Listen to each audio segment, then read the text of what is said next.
I've been asked to give an example of how the attribute-based clustering plugin works.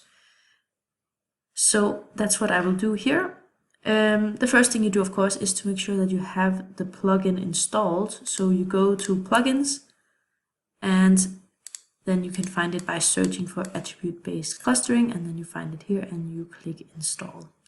So once you have it, you need to have a shapefile that you want to analyze, which has some attributes that are interesting to you.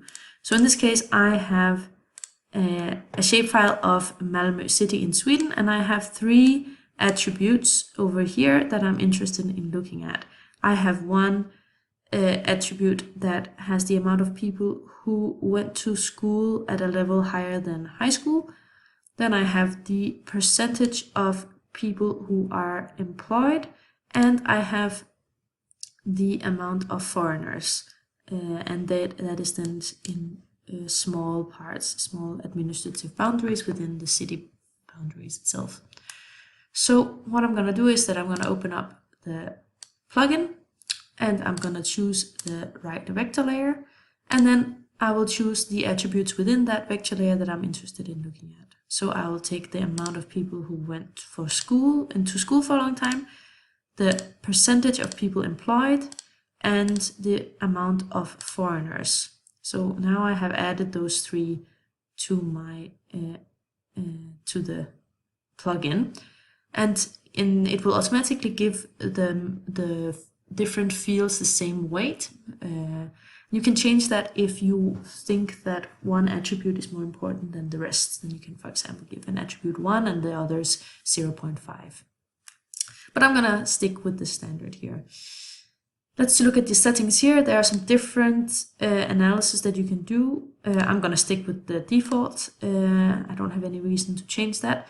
I'm gonna lower the amount of clusters to 3, because I'm only interested in 3. You can have higher or lower, that's fine.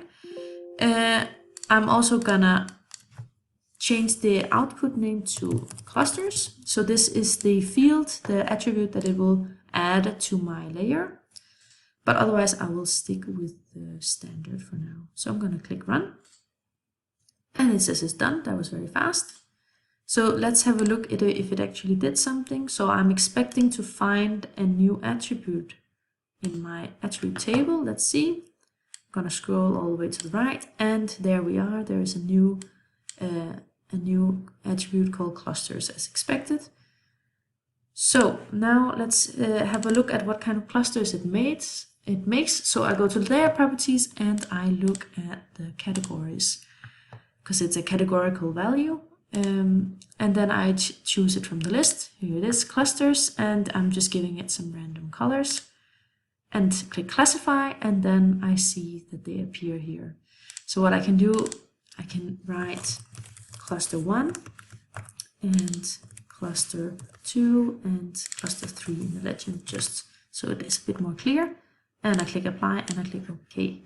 And now we can see my 3 clusters where they are located. So according to the method of this plugin, these 3 clusters, these areas have something in common based on those 3 attributes that I chose for this analysis. And if you choose to increase or decrease the amount of clusters, you will of course see different patterns showing up. So that's how the attribute-based clustering tool works.